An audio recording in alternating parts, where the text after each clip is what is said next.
Hey everybody, welcome off the rack. I'm Sal. I'm Tiffany. Today we're going to be talking about some new comics that came out this past week. We're going to recap them, review them, let you know what we thought about them, and then give you recommendations for books that are coming out this week we think you should pick up. Welcome to the quarantine. Hopefully everyone is safe and healthy and has plans, or at the very least has contingencies for those plans when they inevitably fall through. Like many of you, we're just making our preparations and protecting ourselves best we can. By the way, the best way you can protect yourself is by washing your hands frequently and by going out as little as possible and interacting with as few people as possible in the outside world, which for some of us who work primarily on the internet, I've been training for this day my whole life. But yeah, so among that, I just wanted to address the quarantine and the COVID-19 situation because, this is the world we live in right now where it's pandemonium, pandemic pneumonium. Hopefully not, though. What are you doing? Eating fruit by the foot. Well, that's awesome. I already had some earlier. I knew what it was. Magic of acting. Anyway, but yeah, so we're going to be continuing the shows as best we can. We did a little bit of prep on this channel in preparation for the inevitable. So I wanted to promise that at the very least for the next 3 weeks, ComicPOP will experience 0 interruptions in service. So if you love this channel, number 1, go back and watch some old shows. Number 2, convert a friend. But you want to spread something. You could do worse than ComicPOP. But no, listen. So yeah, back issues will be on schedule. Off the Rack will be every Monday as usual, around 5:30 Eastern Standard Time, except for today. That had nothing to do with the virus. Actually, it did. We had some food. We were putting it away. But yeah, so Elseworlds is happening. I just worked out. I'm trying to reach out to as many people from our past shows as possible, some of our special guests, and try and get a couple of episodes kind of like in the bank. Yeah. Just because we have some opportunities, and I think a lot of other people are kind of just looking for something to talk about. Sure. So yeah, we're gonna get into some books. Not a lot came out this week that we really enjoyed, so we're only gonna talk about a few things, but I think we're gonna keep the conversation going. By the way, if you want to help to do that and sponsor the show, if you're watching the show live, use those super chats to ask a question, make a comment. We'll respond to it here on the show. We've been doing organically to the conversation, and you will be part of the show, and it'll help to pay for the rent in this place. And welcome to new folk who've just found us. That's right, yes. If you have just joined us, or if you're looking for something out there in the void to interact with live that has something to do with comics, welcome to Off the Rack, and by extension, ComicPOP. This is a lovely channel which has tons of shows and lots of different conversations that you can enjoy for nothing, unless you want it to be, a super chatter, in which case, you can. But that's voluntary. But also welcome to those who've never caught us live, but because of working from home or being back from school, as a lot of people are. That's true. Hi. Hello. Don't forget to do your work, though. Yeah. Nick from Pluto says, since my college is closed now, I can catch all the shows live now. Now that's a silver lining. There you go. Can't argue with that. So yeah, let's jump into it. Some books came out. I'm going to talk about Amazing Spider-Man number 41 from Nick Spencer and Ryan Ottley and Rathburn and Fairbairn. I don't know who those people are. Well, one's the colorist and one's probably the letterer. There you go. We're putting the letterers on the cover now. I get it could be the anchor.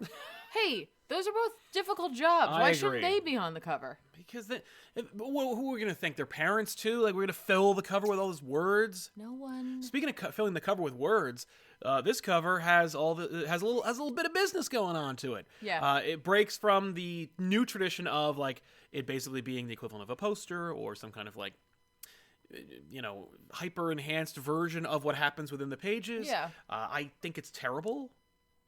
It's not great. It's just a little bit of business that like doesn't really belong in the issue. But that being said, there's tons of this actually is a great indication for what's going on in the pages because it's a lot of banter, a lot of bit of business, a lot of that kind of thing. A lot of Nick Spencer like patting himself on the back for thinking is really clever and funny. Right. So this issue, if you've been like reading Amazing Spider-Man and you've been waiting for Nick Spencer to kind of like deliver on not being Dan Slott and also being like, yo, I'm going to give you some classic Spider-Man. Look, Mary Jane and Peter Parker back together. Oh, there she goes. She's on the other side of the country. Right. So, I mean, like, eventually I'll deal with that. Hey, did you guys like my Superior Foes Spider-Man book? You like Boomerang? He's a roommate of Peter Parker's. Oh, all the tie-ins made me forget about that. Like, a lot of stuff is being paid off. Hey, Kindred? Not in this issue. So there's a lot going on. Hey, did you think maybe I might be a big fan of DeMatteis's work on Spider-Man? Look no further than every issue I've written. Which is good because DeMatteis is great. I know you have thought No, it's true. I have. But yeah, so the idea here is that Spider-Man this is a retcon of a book, not to anything like a long-standing history of Spider-Man or a long, history or any kind of like classic story. This is literally him retconning his own book where he's like, okay, so I had to do those tie-ins because like I'm probably still paying for Secret Empire over there. And so I got to do all these tie-ins to all these different things. But I never really got a chance to actually tell, like, one Spider-Man story that wasn't an event or, like, an arc that had to do with, like, 1,000 other characters and tie-ins and whatnot. So, yeah, I'm going to make... you remember when Kingpin really wanted to get Boomerang for some reason? No, me either. But thankfully, the characters all contextualize that for me.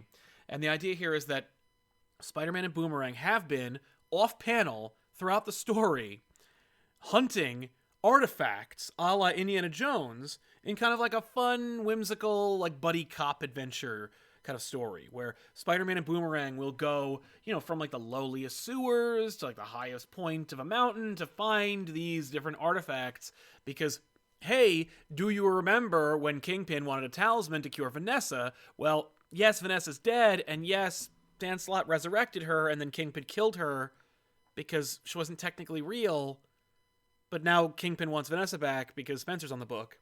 Vanessa. That's almost Abby. I know. But yeah, so that's the idea, is that Kingpin wants that talisman. Right. You remember the talisman? Classic Spider-Man fans? I kind of do, vaguely. Well, they're looking for pieces of it. Okay. To put it together to make sure the Kingpin can't get it. And that's a fun story. Wouldn't that have been fun to read? Well, you can, kind of, because it takes up like 3 pages. Like all these different little things that they did. That's a shame. Yeah. You know what they should have done is like told this story and then like have like random like issues come out when he needs like a break or something where it tells that story. Yeah. And then we go back to the main story. Right. Yeah. No, you just put it all in here. Okay. That being said, dude paid attention and actually read the stories. Okay. So every reference to the talisman, what happened to it and where it went and like how it involved Silvermane and the lizard and how Doctor Strange ultimately got the talisman because of course. And he's like, poof, get rid of that. Like, and then they just go, okay, yeah, I know that Doctor Strange did that, but like it came back.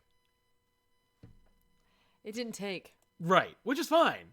But yeah, like the dude who was researching the whole talisman thing imbued Boomerang with like a virtual map for all the pieces of the talisman. So you need Boomerang in order to get it, which is why Kingpin wanted Boomerang in the first place. Right. So it's a fun issue. The Otley art, not great. Like if you love Invincible, it's all the same. But his Kingpin is like he's more grotesque and monster-like. Okay. But otherwise, I mean, it is. I mean, the art doesn't really bother me. I mean, it's weird. There's like simultaneously like a fluidity to it, but also like it's static. Yes. Like, yes. So it's like a contradiction of itself. Yeah. Also, I'm not necessarily the biggest fan of the coloring. No, it's a little flat. It's a little like muted. Yeah, or it's like it's just choosing a different part of like a palette. Like like it's a lighter palette. Yeah. Yeah. Which I'm guessing works well with Otley's art. Maybe it doesn't. It looks very Invincible. That's another thing. Maybe it just doesn't work well when it's colored kind of more standard comic book way. Mm-hmm. But yeah, I'm looking for a little more depth of color here, and again, maybe it just doesn't work. And like, no, it would be worse, I guess, if they tried to put like coloring that doesn't work on that art. That's true. Yeah. So ultimately, Spider-Man and Boomerang are fighting a horde of vermin. Mm-hmm. In the sewer, not like rodents or whatnot, but actually the villain vermin. But no, it's not him. It's actually a whole bunch of people who've been turned into that character or that have that kind of affectation. It's like a werewolf, but it's a rat. But yeah, they run away because they're going to be attacked by Gog. And if you like 90s comics, you may remember Giant Gog because Gog was the 6th member of the Sinister Six in Revenge of the Sinister Six, which featured like everybody. Yeah. We actually did that episode on back issues. It's a lot of fun. I really enjoyed the issue, but I was like, why did it take this long to get like, why is it you had to do all those tie-ins? Like, why did you not shoehorn those in? Like, why did you front load or back end all of that, like, Kindred stuff? Maybe they had to. Like, maybe there's something else happening where it was like, this gotta happen this way. Yeah. It feels like an afterthought. It feels like, hey, oh shit, right, Boomerang. I'm probably leaving the book soon, and I gotta do the Boomerang stuff. Like, it's like, I don't think he's leaving, but it's... what? But, it's like one of those things where it's like, oh shit, I'm gonna do that thing, and it's gonna have a ripple effect and affect all these other things, and I never even paid off the Boomerang stuff. And it's like, true, right? But you can't put it all in one. I mean, you can put it all in one issue, right. But like, I wish you wouldn't. Well, maybe like because it feels like an afterthought. Maybe this is a start to like is like a soft start to his run, right? In a way, that's 41 issues. I said it was soft. It's like, what the hell, man? Otherwise, I mean, like I said, everyone is in character. The story itself is fun.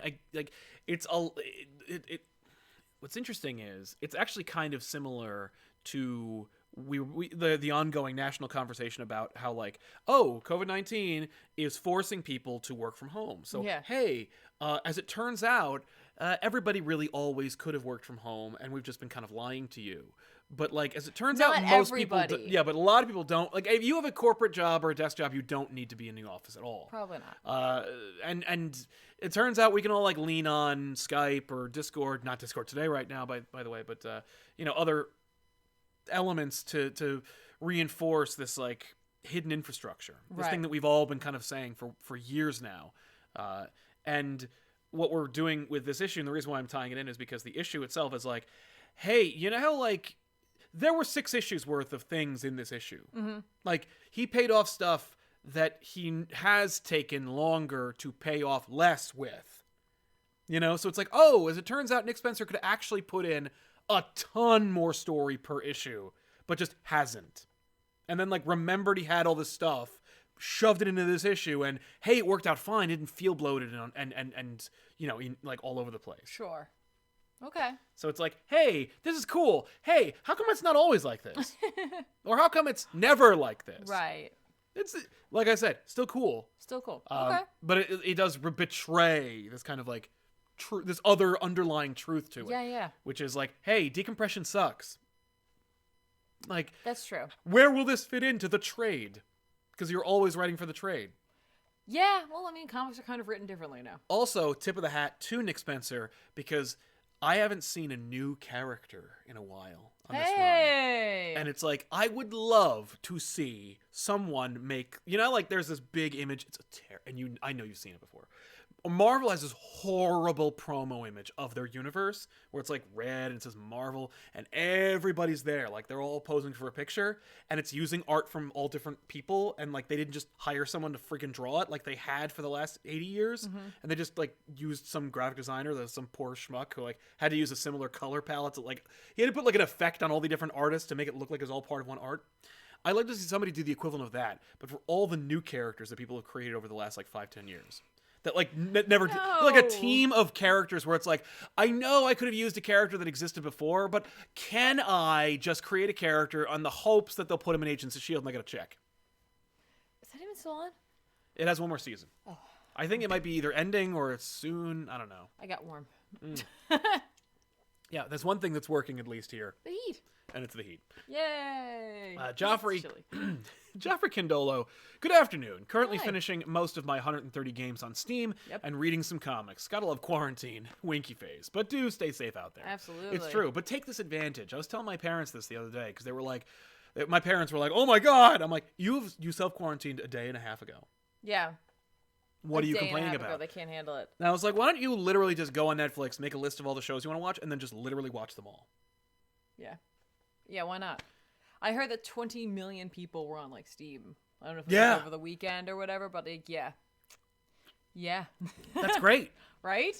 Forging Views, what do you guys think the deal with Black Widow being given the current situation?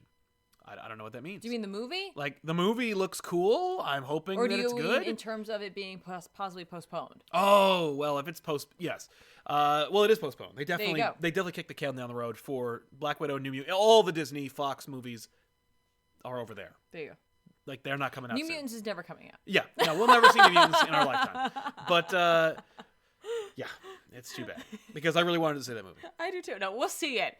It's just, I feel bad. Yeah, it sucks because, like, a lot of movies are feeling the pinch because of this. I know. And the theaters themselves and stuff like that. I don't feel bad too much for Hollywood. It's like, oh, no, these billionaires can't make $1 billion tomorrow.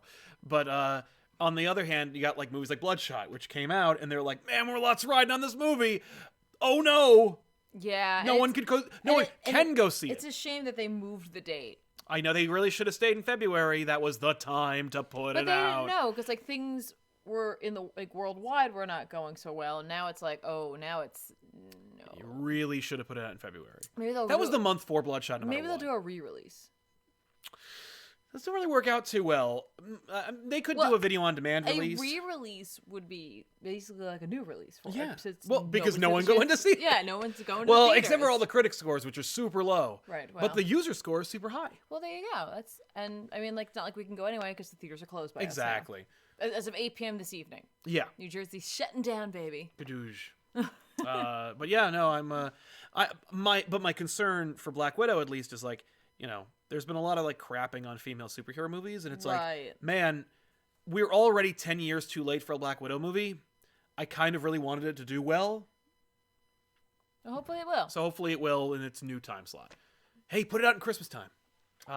Taylor Pester, hey guys, I usually work today, but my mom got exposed to someone with the virus. Oh shit, I'm sorry about that, man. We are all fine, no symptoms yet. Had to take the week off of work just as a precaution. Yeah, take time they don't to want read you more coming comics. in. Yeah, no, take those precautions. Definitely. Keep an eye on your mom. I'm sure it'll be fine. But you know, follow all the procedures and take all the precautions. And hey, anyone else who is in a situation like that, or you think you're not feeling well, it's okay to stay home, and it's okay to tell someone that you're not feeling well, because honestly, you're doing everybody a favor by being that responsible. Yeah. You know, like, and I know for a lot of people, like, they don't have the opportunity or the option to work remotely. Yeah. But there are, like, some, especially in New York, I know, like, they've got some things that affect where it's like you can use, like, all your sick time and vacation days, like, immediately, like, in order to, like, try extend it. Yeah, and I think I'm sure they're gonna have to figure out something else as well. They're definitely gonna have to take care of you too. Dr. Comic, catching more live shows and reading more comics. Where's the downside here? Hope you're all safe and staying at home. Thank you. I mean, we've talked about the downside, but hopefully, you know, you're making the best of a bad situation. Yeah, exactly. Like, we're staying at home, kind of. Yeah. Eve Lala says, first time watching live. Hi. Welcome, Eve. Do you think the reason the X-Men want Franklin is for him to alter reality like House of M and replace the humans with mutants? No, I think it's more like he's their insurance policy because he can't, like, he'll never die and he'll live forever and he can alter reality. I think their plan with him is like, well, we saw what the future's like, and clearly Franklin Richards was not part of the Hox-Pox future prognostications. So it's like, he's our insurance policy to preserve the future. Well, it could also be that they don't want reality to be altered where, like, Moira doesn't exist. Right. And you can't just kill a kid. Yeah. It could be that they're also using him as, like, an insurance policy. Like, you said that. Well, I'm saying to protect from, like, a House of X. Or a House of M, I should say. Where it's like, yeah, if anyone does, like, if an Avenger does decide to, like, alter reality, Franklin could buffer us from it. Nah. Yeah, I'm thinking no, not for us. So yeah, I think he's an insurance policy. Okay. And you want to talk about the indie book you have? Should we do that now? Yeah, why not? Okay, I wasn't sure we want to do Hickman back to back. Oh, well, that's fine. Whatever. Okay. I read Decorum. Decorum? #1 from Image. This is a pricey book, I gotta tell you right now. So how many pages is it, though? It's a lot, but it was $5. $5? That's fine. 5 isn't bad, but I mean, like... How many ads? None. 0 ads. Okay, sorry. 1 ad in the back for issue 2. That's fine. It's by Jonathan Hickman with art by Michael Huddleston. I'll be perfectly honest with you guys. I picked this up because it's like, all aboard the Hickman train, woo woo. Like, I actually know Hickman more from his indie work than I did from his main work. Exactly. Like, East of West, Black Monday Murders, you know what I mean? Like, that kind of stuff. And I was like, oh, okay, cool. I'm gonna pick this up, check it out, that kind of thing. I promised, proper mannered assassins. And when I started the book, I wasn't getting that. So at first I was like, okay, here we go. But literally by the end, I was like, I'm on board. Initially, the book really won me over with the art because this is not a standard looking book by any means. I mean, obviously it has panels and, like word balloons and stuff like that. But the art shifts from being like fully painted image to just black and white outline to black and white outline with color pops in certain places to draw your eye. It's really spectacular to look at. The art is right up my alley, so that helps too. The cover itself is incredibly dynamic. Well, I've never seen a book that looks like this. Right. This was the one of the alternate covers. Oh, okay. I literally just was like, this book looks so off the wall, that might as well just be the cover. Yeah, no. I love the cover of this book, of this one. I grabbed this one specifically because of that. Yeah. But Hulston did, I think, the cover of the regular one. Okay. It looks great too. I think you can see it behind us. Yeah, you can. There it is. But if you could imagine, you open this book up and guess what you're going to see. Is it a Hickman graphic, like, language image? No, you do get some sweet graphic design. Oh my god. In it. Sweet graphic design. Mm-hmm. Sweet graphic design, right? And then the book starts, and the book starts with little info dump page. Oh no! And by info dump page, I mean, like, at first you're almost reading, like... A book? Like a book? And I'm like, okay, I'm reading a book. Right. Here we go. Damn it, I gotta put my thinking cap on. Comics, you've completely wrecked my ability to read books. But then, after that info dump, you get literally a series of pages that have, like, no dialogue. Right. It's just the image has to carry you, and you have to figure out what's happening. It's gorgeous stuff, too. It really is gorgeous. Well, that's what I'm talking about, where we're going from, like, these beautiful, fully painted images to later on things that are more, black and white. Yeah. Just some line art with a touch of color in it. That's cool. You get this, like, okay, so let me finish going over what else you'll find in the book before I actually try to jump into what this story's about, because I'll be honest with you, like, I really am going to have to read this again because, like, I was so stunned by the art in this book. Look, what do you see here?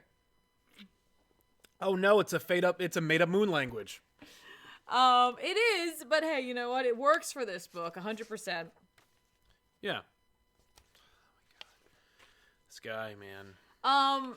So how does he have time to do this, by the way? I don't know, man. He's a very creative man. It's a beautiful looking book, and at times those info dumps literally go right. It's more loose than X-Men. Right. So, like, at times, like, these info dump pages, these are actually, like, panel pages. Oh, that's cool. So, like, he's taken it from that to this, like, this is the next step. Right. In Hickman's kind of, like, dissection and, like, reinvention of how you can tell a story in comics. That's really a smart idea. I like that. So this book is about space. Okay. We're in space in either, like, some alternate history of us or some future of ours. So it doesn't matter. We mentioned, like, a solar galaxy and stuff like that. And here's where it seems to me that, like, this book is clearly going to go in a very different direction than X-Men is. Right.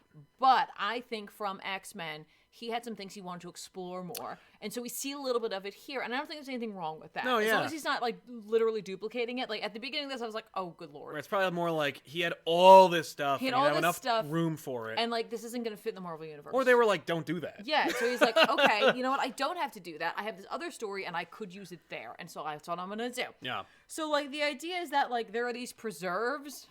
Oh, no.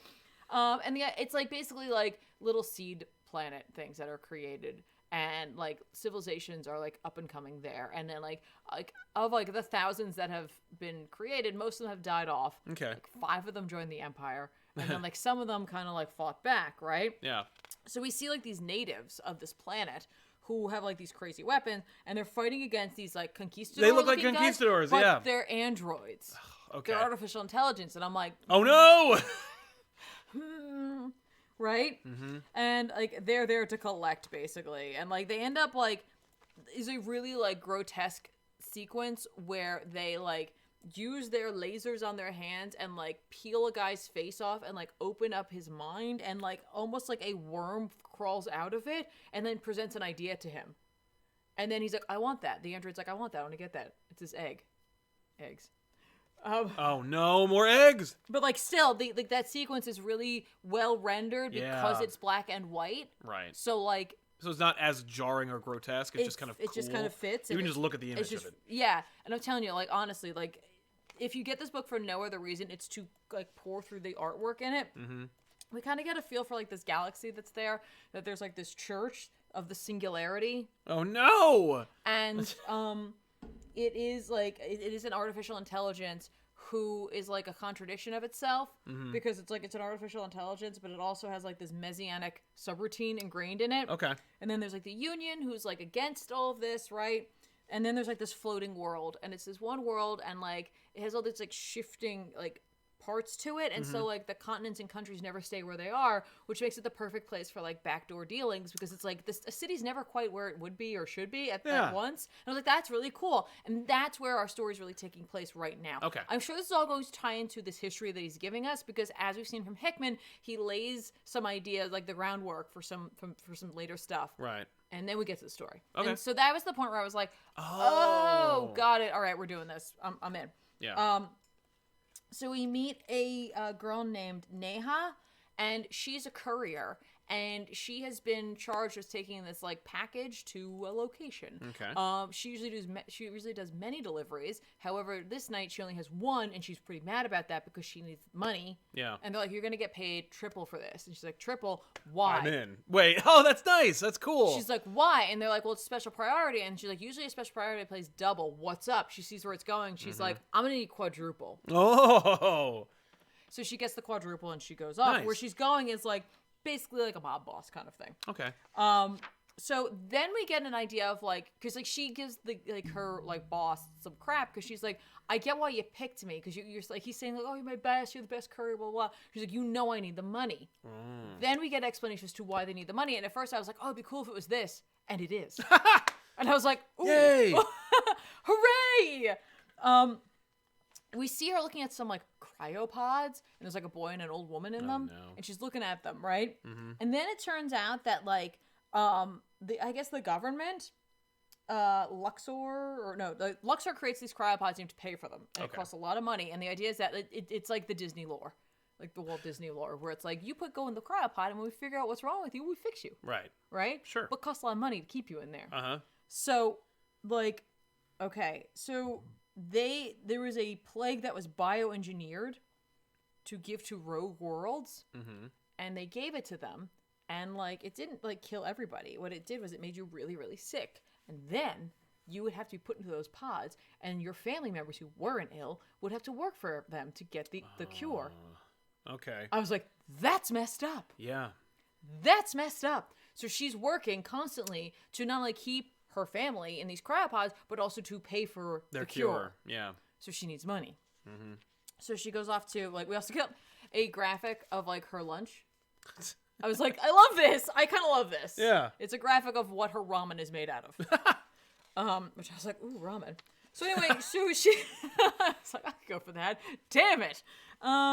So we meet the gentleman that she's going to be giving the package to, and he's like met with an older looking or an adult woman who's like there and is just like, hi, and he's like, she doesn't say hi, she just kind of saunters in, and she's like an incredible looking design. Like, I love the design of her, and I love the way that like the other character, I love all the character designs in this, period. Just moving on. And the guy's like, oh, you're kind of older for a courier. Aren't you a little short to be a stormtrooper? No. Aren't you a little old to be a courier? Yeah. And she's just like, yeah, no, I'm not. And she goes into this whole thing about manners, and I'm like, ooh, I read the teaser for this. She's an assassin. Right. And she is. Basically, she works for the Syndicate. Okay. And the Syndicate uses this guy because the Syndicate's not allowed on this planet to do their dirty dealings. I'm sure they use other people too, but they use this guy in particular. And, you know, things aren't going well, basically, because as we find out later on, he turned them into the government. And that's how they got kicked off in the first place. So once they figured that out, they wanted retribution. Yeah, definitely. Now, naturally, this woman didn't just walk in here with, like, a whole bunch of weapons or anything like that, right? Mm-hmm. But, like, the courier just, like, pops in, and they're like, excuse me, the courier's here? So she brings the package in, and, like, he's like, open it. And she's like, I can't. Only the person who it's for can open it. And so she's looking for someone named Morley. It's not that guy. It's the chick. She opens it, and it reveals, like, this crystal. It's the weapon. Proceeds to take everybody out. Right. There's a whole lot of amazing banter in this. I mean, like, legit amazing banter in this. Mm-hmm. And yeah, at the end of the day, she like looks at the girl and she's like, "Now what am I gonna do with you?" And I'm like, "This is awesome." Like, I'm really in like to the world that they're creating. Yeah. Like, without seeing too much of the universe or like the city, it still gives me these like Blade Runner or like Fifth Element vibes. Yeah. You know what I mean? So it's like if you dig what Hickman did with Hawks and Pox. Right.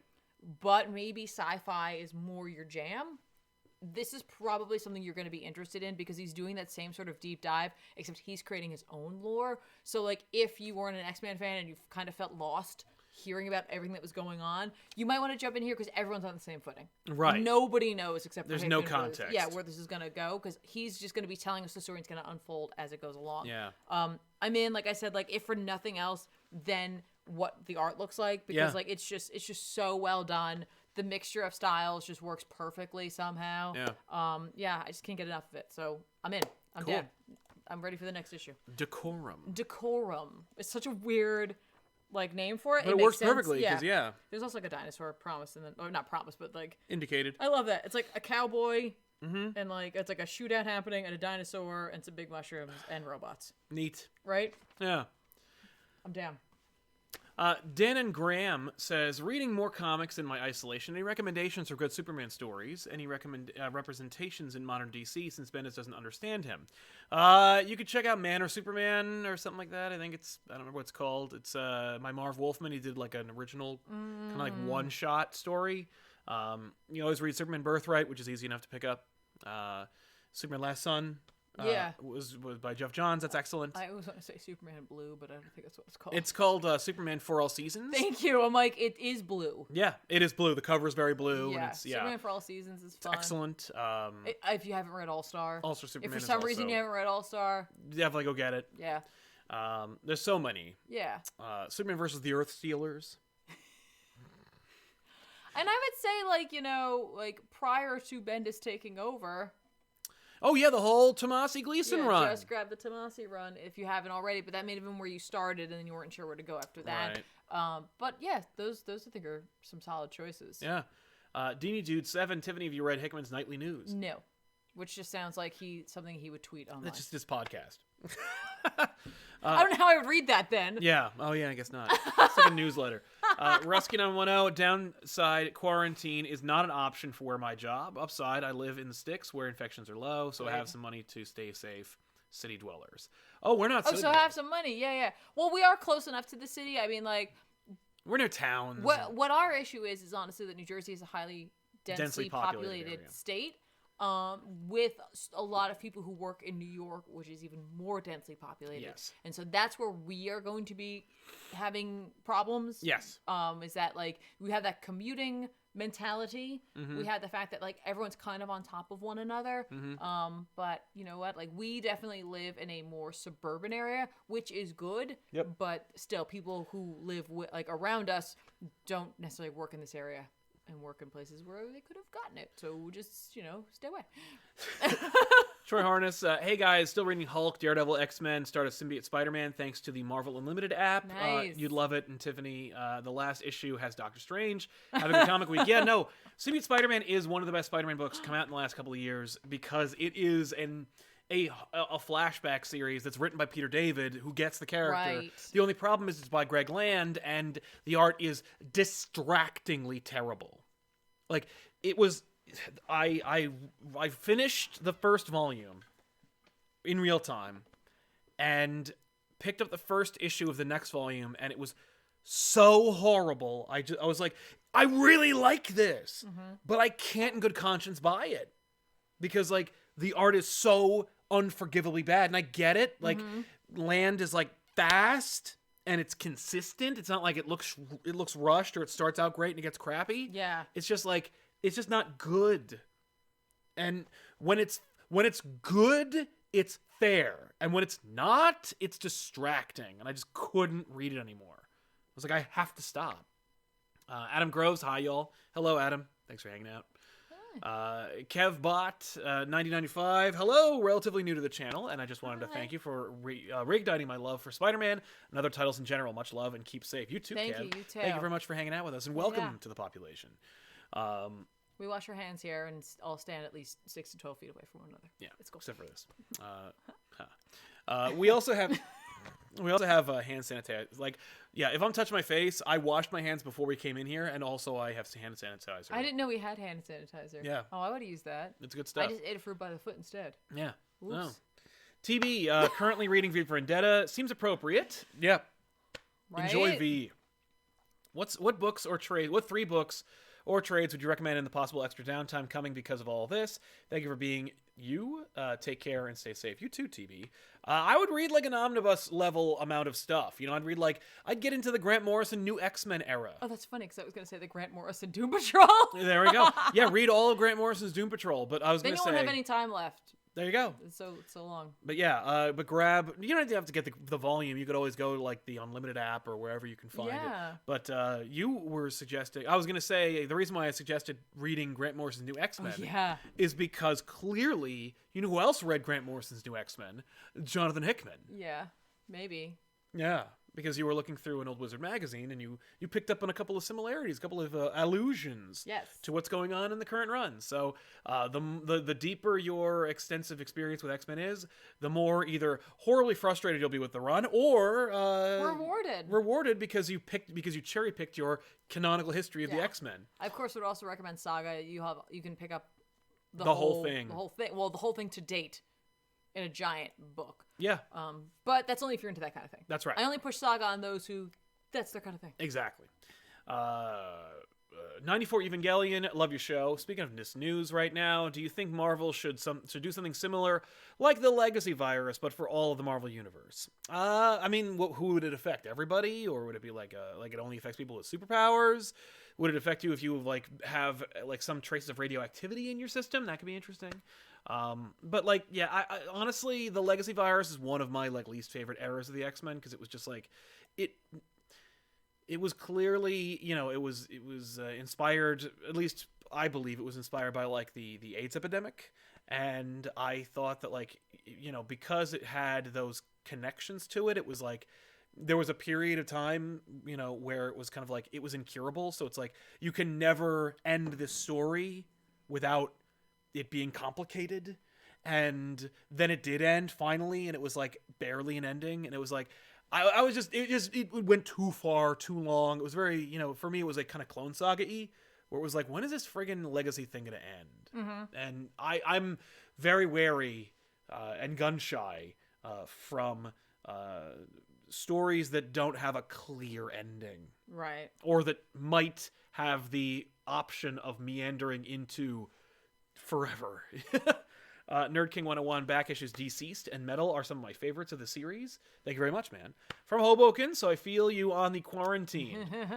As we know, Black Widow ties into some of the shows, and Phase 4, what if canceling it sets everything else back? I doubt it will. I think Black Widow will have references to it, but I don't think it's going to be a linchpin book or movie. Mm-hmm. I think it's more just more like a palate cleanser / tone setter. Yeah. Where it's here we are. This is going to be Phase 4. This is some of the next stuff. Despite the fact that it's a retcon. Right. So yeah, you read Ghost Rider. Yeah, let's chat really quickly about Ghost Rider just briefly. Hearts of Darkness 2 Part 2. Yeah. Doctor Strange, of course, was not in Hearts of Darkness. Yeah, whatever, I know.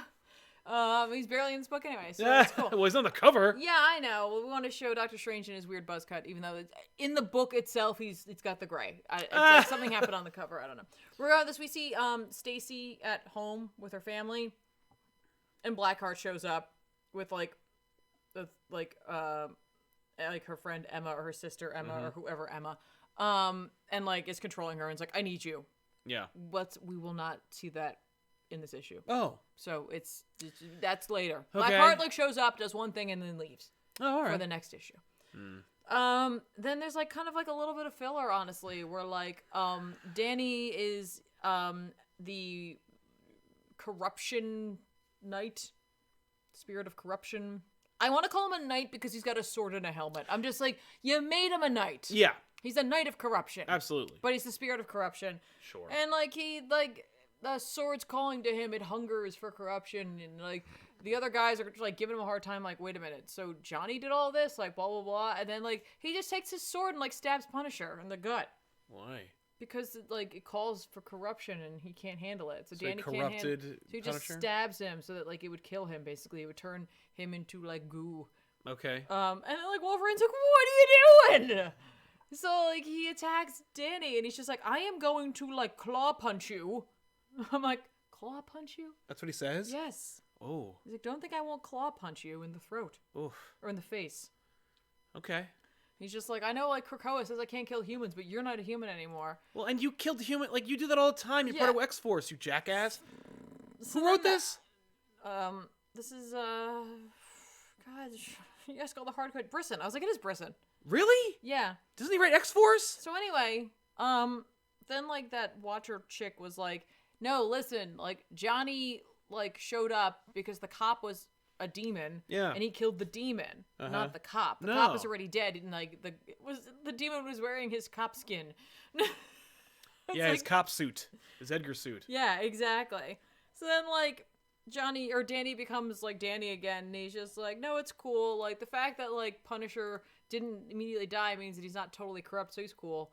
So then Punisher's fine, and he just feels like crap. Oh. You see what I'm talking about when it comes to decompression? Yeah, this is what this feels like. The last issue was really strong. They're I felt like, shit, I don't have enough issues. Like, what? Normally, when Ghost Rider is about to get canceled, they're they're like, oh, we got to put everything in there. Ed Brisson's like stretching his legs. Yeah, we're gonna be doing this for a long time. Don't worry. So basically, like, Wolverine checks in with Punisher, and he's like, I feel like crap, but anyway, moving on. Thank you, and, it's like, Percy. Ben Percy writes X-Force. Okay. Punisher is like, listen, man, like, you do that to me again, and I'm gonna take all of my C4 and shove it down your throat and ignite it and turn you into red mist. Got it? And I was like, that's a really specific reference. It's a lot of description. Yeah. So then we check in with Johnny, who's hanging out with Dr. Strange. Remember Dr. Strange pulled him into another dimension? He's like, hey, John. Right. What are you doing? What's up? Why'd you take him out of the hotel we left him in? Inferno Hotel. And he's like, because I need him, because you forgot about me down there. Right. You, like, convinced me to take the role of leader of hell, and then you left me there. It was supposed to be temporary. Remember that? Was it? Yeah, it was. Okay. He's like, I'll come back for you. Okay. And, like, Strange is like, I didn't forget, man. It's just that I can't, like, just come and take you, because then there's going to be a power vacuum. If Mephisto's not in charge and you're not in charge, who's going to be in charge? Right. He's like, I've been trying to figure that out. And, like, Mephisto's like, he's lying. Why do you think his hands aren't shaking anymore? He made a deal with the demon. Mm-hmm. Like, Mephisto totally calls him out on what Strange has been doing in his book. And, like, he's like, he's been playing doctor and all this crap, right? I was like, okay, person's paying attention to what Wade is doing. Okay. Cool. So then, like, they fight. And, like, Doctor Strange beats him. Mm-hmm. And then they look and Mephisto's gone. Right. He's just running away. Because they're in a room in the sanctum someplace. Like, they need, like, to get back. And, like, Doctor Strange wouldn't open the door. So, like, Mephisto finds the door and he's like, there's the door.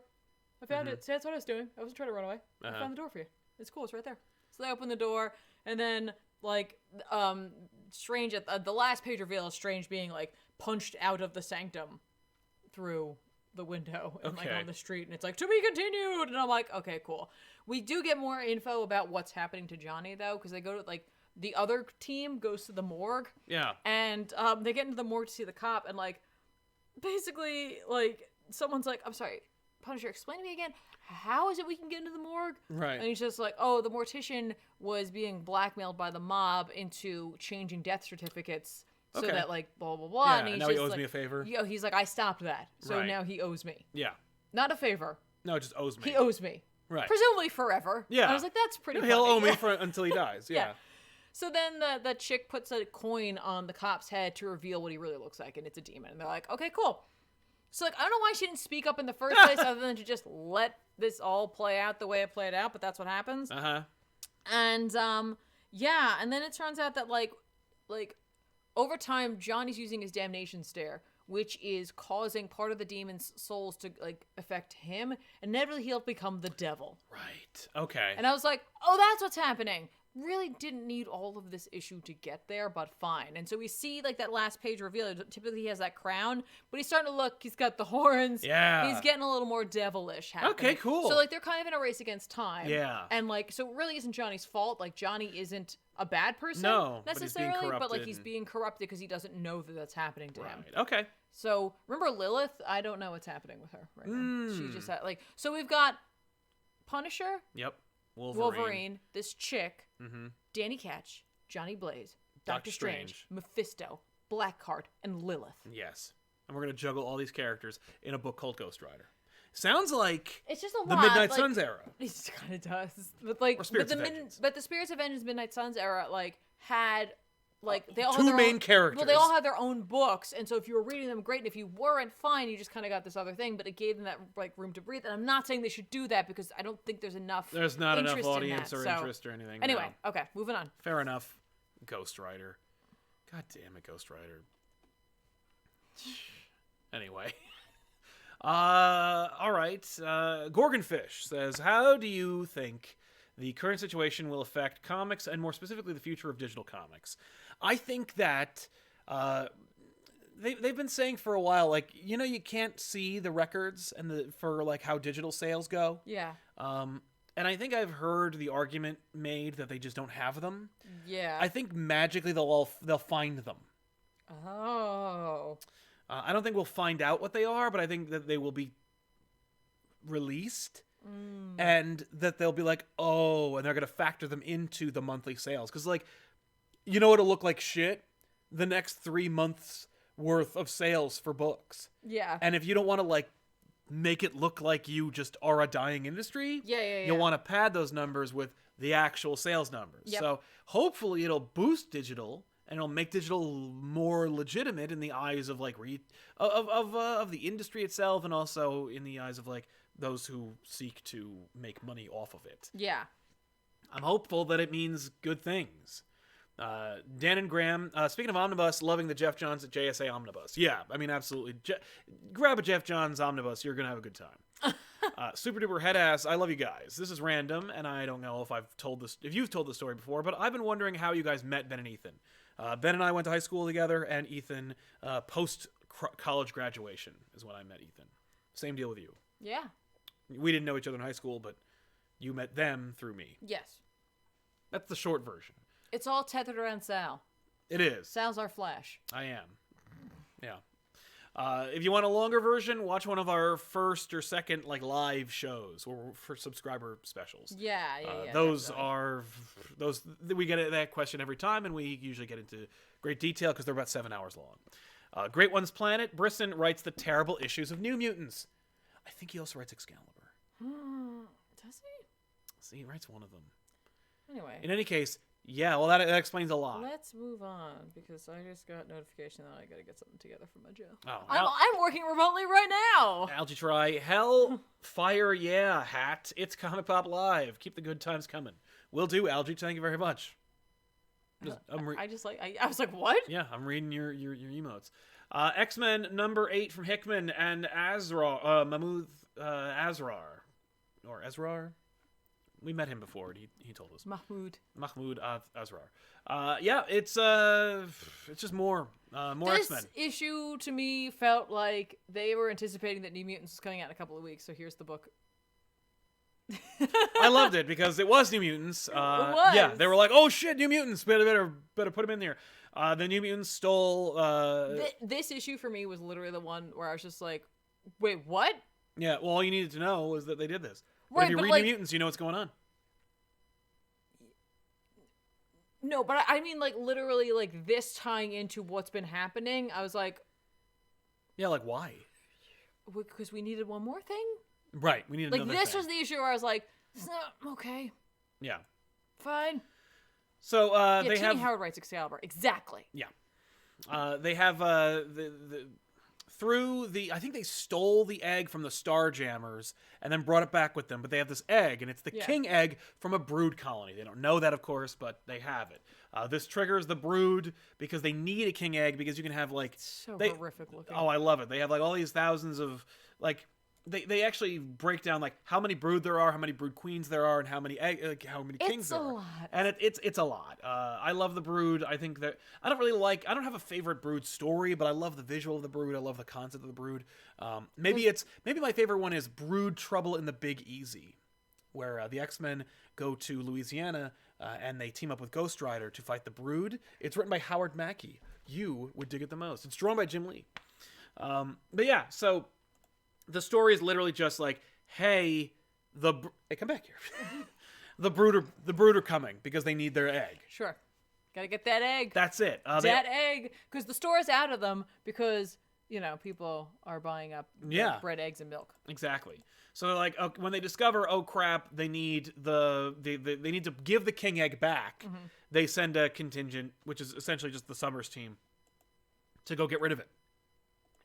Well, yeah, because it's like they're coming. Yeah, and all of them. So a little group of the Brood show up and the New Mutants fight it. Yeah, and the X-Men fight it too. Well, yeah, because it's on Krakoa, but they start fighting it because that's where it goes first because they have it in their part of Krakoa, and so then the X-Men show up and one of them's like, "Oh, yes, I believe I know why they're here. Yeah, it's this egg." So then Jean tells Scott, which I love that because she's like, "Can we hang on? I got something for you." And he's like, "I'm really busy, and I know you know that, right? Because you're psychic."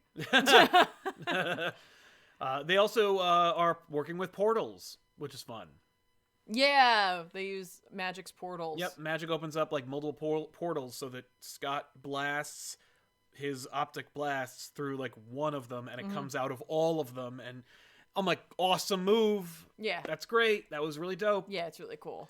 But ultimately, that's it. There's a lot of interplay between the Summers brothers, particularly the fact that oh god, what is his name? Vulcan never died. Yeah, that we thought he died. And it's great because there's one of the Hickman dumps where it's talks about the Shi'ar battle record, and it's giving you context for actual stories that happened where you're where if you're reading, you're like, that's not how that happened, or that's not what happened afterwards, and then they have the X-Men retconning on them. Yeah. So when they talk about it, they're like, okay, so one, Gladiator was Mephisto of the Empire after the death of Naramni Heir, former Super Guardian and leader of the Imperial Guard. 2, Black Bolt was killed at the conclusion of the war when the T-bomb detonated. And 3, Vulcan was also killed at the conclusion of that war. Then they go into the actual retconning of that page, or they update it. The updates of those pages. Updates. They're updates. Black Bolt didn't die, or he came back to life. It's kind of unclear. Inhumans are weird. I'm like, right on. 2, Gladiator actually is dead. I'm sorry, Gladiator recently signaled his desire to surrender the Imperial throne. To Xandra. Which we talked about, and which already we've seen happen. And that Xandra thing is tied in, obviously, with Rogue and Gambit. Yes, it is. So. Yeah, it's all connected. But also, Vulcan never died. Yeah, never died. And the Starjammers got their asses kicked. Yeah. and because Sunspot stayed with Cannonball, he's negotiating the terms of the release of the Starjammers. Yeah, that's it. Kind of. It's just cool. They just want to get the egg. Well, they want. Back. Well, they're like, you're supposed to bring the egg, and you friggin' didn't.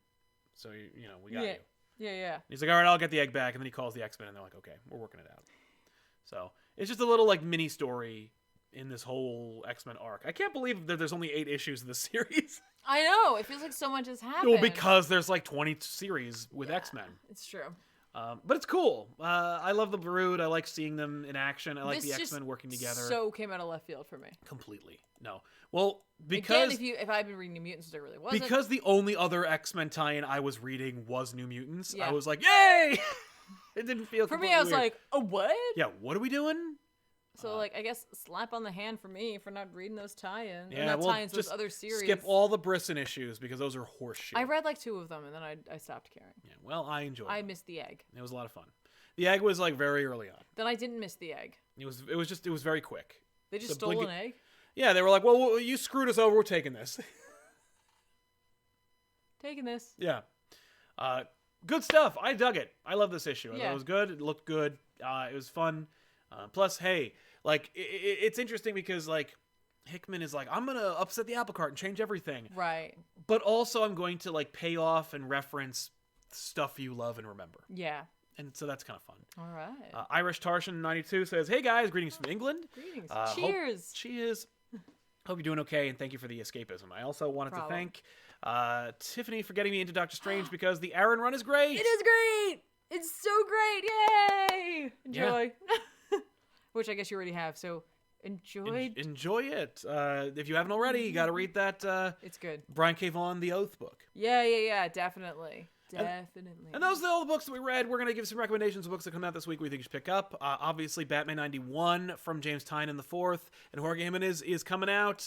Jimenez has said that he wants to be able to be like the only artist on this series, or at least for this arc. Oh. Where he's like, I don't want any fill-in artists. I want it to just be me the whole time. Oh, what about everyone else beforehand? Well, I mean, not that. There's nothing from here on out. There's nothing you can do about that. Okay, now. All right. No, that's great. Yeah. I would love that. Yeah, we all would love that. I'm down. And I'm so glad. Good. So that's great. Unkillables #2 comes out. Nice. And I think if you're a 2000s fan and you like Cassie, you may want to pick up this issue. Oh, wow. Unkillables is excellent. And on the heels, of course, of the inevitable sequel to Deceased, which the also Inevitables. Looks cool. Yeah, The Inevitables. Yeah, so check out this. Deceased Unkillables. Great stuff. Nice. The Robin 80th Anniversary 100-page Spectacular is coming out. I think these are obvious, desperate cash grabs that represent what they found out they could achieve when they made the Action Comics 1000 issue. But I don't care because Robin's great and this is an awesome idea. I would have put the title at the bottom of the book. Obviously. Sorry. Obviously. I mean, like, it's DC. What do you want? Right? I mean, you know how DC operates. I'm just saying. That would have been me. Yeah. Moving on. But great stuff. Amazing Mary Jane #6. She's coming back from her trip to L.A. Nice. Because they didn't expect the series to keep going. So I guess here we go. Back in the Big Apple. Yeah, I'm looking forward to that. Self-quarantining herself. Yeah. Peter's like, and me too. Yes. She's like, no. No. X-Force is coming out. I'll check that out as well. Okay. X-Force. There's a lot happening on that cover. Yeah. Does Domino have both her arms back? It's I'm sure it's not in canon. It's like a thing. Like, God only knows. Okay. I'll be honest with you. Okay. And Marvel's #3 from Alex Ross and Jim Kruger. It's 50% done with the series. The first 2 were cool and depressing. It's also it's a preamble to the epic Earth X series, so check it out. All right, cool. I'm of course going to have to give it up to Conan the Barbarian, now written by Jim Zub. Yep. Jim Zub being on board for that, so I'm gonna be reading that for sure. Mm-hmm. Is this the first Zub issue? I think it is. I was trying to remember who wrote the last one. I think it is. Yeah. I think it is. Excalibur #9 will be coming out. So if anything ever happens in Dawn of X that has Excalibur, I will know about it. Yes. Unlike the Brood, and I won't. But it won't. So anyway. No, they're teasing a lot of stuff when it comes to what's his name, Apocalypse and stuff. Yeah, we'll see. Something is Killing the Children #6 is coming out. Oh. So I'm gonna be picking that up. Yep. Because I love it so much. You should too. Right? What? You should too. It's great. Yeah, you should. No, you should do it. Go do it. Go get it. Go get that right now. And Plunge #2 is coming out. Hey. Of that 6-issue Hill House comic. That's very much like The Thing, or Thing inspired in that era of like horror inspired. So I'm grabbing that too. Definitely. So yeah. And I also want to give a recommendation for all of you who are not used to getting digital comics. Maybe you're used to going to your local comic book store, and I'm not saying you shouldn't support them. A lot of them are going to be doing things where they'll pack up your comics and send them to you, so I would inquire with them if they're going to be doing that to help support them. But if you're literally in a location where it's just like your comic book stores aren't going to be doing that, and you still want to get your comics fixed, I would go over to Comixology just to try it out. It's free to get the app. And then I would just take a look at their library. There's a lot of free stuff you can read on there. They literally have a tab that just says free at the top. And so you could check out what's there. But then you can actually go into the publisher section, find a publisher you're looking for and go to the free section there. A lot of them, some of them are just preview things, but some of them are straight up like the first issue of a series to see if you're interested in. Image is definitely doing a lot of that. Marvel, DC, they're all doing it. They all have their free issues up there. And a lot of times, especially with indie books like Image, you get the first issue, you check it out, fine. Most of the further issues, the further back you go, they're usually less expensive. That's right. Like, the older they get, they drop the price. So, like, sometimes it can be worth it. They also sell, like, trades. They sell collections. So let's say you try an issue. You're like, I really want this. Go check out how much the trade is online, because you can actually read them through Comixology as well, just to keep up reading. You know what I mean? If you've got the spare time, you know, maybe you've kind of caught up with your current comics and you want to try some new, older stuff, go check it out. I mean, there's also, of course, the DC subscription service. There's Marvel's Unlimited as well. Those are all excellent places. But start with Comixology, because you never know. It's a free app. That's it. Like, it's free to get in. And you can read Comixology and the guided view on your TV, on your tablet, on your phone, on your PC or Mac. Like, you can literally have it on your phone. You could cast it on your television and read comics that way. Yeah, absolutely. So there's a lot of options. But definitely, patronize whatever is the most convenient and affordable for you. Dr. Comic, with Hellions, there are 9 monthly books about the X-Men being published now. How much is too much? I mean, eventually they're going to end a couple of them. Yeah, I think we are getting to that threshold where a lot of people aren't going to be able to keep grabbing each issue. Like, I've already started dropping some of them like that. Like, I was like, once we got past issue 6, I was like, cool, that seems to be what they wanted to tell us, moving on. Yeah. No, I dropped a lot of them. So Flywheel Shyster helping us out. Thank you very much, man. Thank you so much. Tabby Lynn, any theories on Docs? Also, do you think Franklin Richards may have to go through Crucible to prove his loyalty to mutants? Big up from Spain. Stay safe. You too, man. I will say, or maybe not. I don't know, Tabby. But I will say, I don't really have any Docs theories besides that Apocalypse is going to be the big bad. There's a good chance of that, simply just because of he'll have conflicting desires, because even though he's all like Team Mutant, like he's also like Team himself and his Horsemen. Yeah, he's been Team Fighting Mutants since we've been introduced to him. So also, I think I think they introduced the Crucible around the same time that F4 X-Men came out. Right. To suggest it could be that they're not going to do the Crucible for a while on him, like to hold it off so that he doesn't have his powers back, since it could shift everything like in a way that they don't want necessarily. Yeah. I mean, like he's a little dangerous. Yeah. So. Yeah. Silvery Cricket says, going through a rough week because I'm currently waiting on tests to return for the virus. Ooh. And I can live with the no paid leave, but my family being afraid of me sucks. Makes me happy to see the show. I'm sorry, man. Just, what I would do is, if they were like afraid of you, just stay away from them. I mean, hopefully you live alone, like separately from them. If you do, that'd be great to like improve use their the devices, and like start increasing their ability to talk to you through like digital means. No, certainly. No, I'm sorry, and hopefully all turns out well. Hopefully everything will be okay. Yeah. But good for you, honestly, for staying in and like keeping yourselves in there until you find out what's going on. That's excellent of you, and you should be applauded for that. And hopefully your family sees that as well. Totally. And is less afraid and more just like, okay, we just stay over there for right now. But hey, it's a good opportunity for you to catch up on some stuff, so hopefully you can do that. Yeah. Like a lot of people have different hobbies and stuff like that, and has a great time. Right. And has a great time. Jack O'Connell, hello from Ireland. I hope both of you, Ben and Ethan, are well. I'm just happy that I have your videos and study to keep myself busy. I've been really enjoying Hickman's X-Men and New Mutants. I really enjoyed some of New Mutants and X-Men as well. Well, Hickman's New Mutants. Hickman's New Mutants, yes, absolutely. Those absolutely. No, good. Yeah, his X-Men has been great. It's been a good ride. Yeah. This issue for me just really came out of left. I know. So, like, other than that, I liked it, but, like, I was just like, wait, what? Right. A brood? Yeah. Yay, brood. That's you. Yeah. I was like, what? Hashtag yay, brood. But, so that's it. We want to thank you so much for hanging out with us, but don't fret. If you are joining us for the first time, welcome to the population. That's what we call the people who watch Comic Pop. Subscribe and get the notification and go through. There's there's almost 2,000 videos that you can watch. You got a lot. We offer you a lot of time that you can waste looking at our faces. So there'll be plenty of options for live shows. We're going to have another show live. It's called Elseworlds Exchange. That'll be tomorrow. We've also got, of course, Back Issues, which is not live, but it's still fun. Check it out. Off the Rack here. We also have one banked Savage Screen episode where we watch a show and just hang out. And I didn't know you even had that. Yeah, so that'll come out probably at the end of the week, so stay tuned for that on Friday. All right. That's it, but there's so much more to come. And don't forget, like, we also have, like, our own, like, Discord community, so if you're kind of cut off from people you want to chat with, like... Absolutely. Check the description below this video for every link for everything that's social.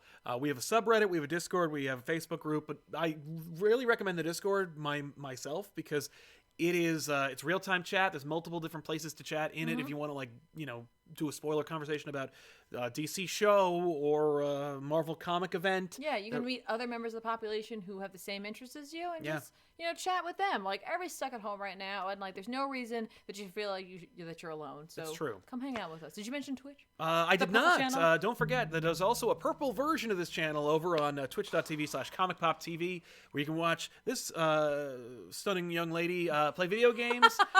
You were almost done with literally Doom. Next stream, which will be tomorrow, we'll be finishing Doom 2016 to prep for Doom Eternal. Yes, which you will also be playing on stream. So there's every corner of social media for, like, we're here. Like, you know what I mean? If you're looking for pictures and behind the scenes images, go to Instagram.com/ComicPopOfficial. If you can't get enough live Comic Pop content, go to twitch.tv/ComicPopTV. Watch her play video games. If you want to see what I have to say about random crap all day, Twitter.com/SalSaysWhat, Twitter.com/TheRealZoobs. But yeah, we'll Discord, keep Facebook. in touch. There's people all over the place for you to chat with. Everyone is looking to the internet right now for not only entertainment but also for the interactivity. Exactly. So don't be afraid to go find it. Yeah. Population's a great place to go. Yeah, we have a great community, one of the best online, and let them prove it by joining us and interacting with us. Don't screw this up, guys. No. Yeah. Wash your hands. We'll see you guys next time. I'm Sal. And I'm Tiffany. So long, everybody. Bye, guys.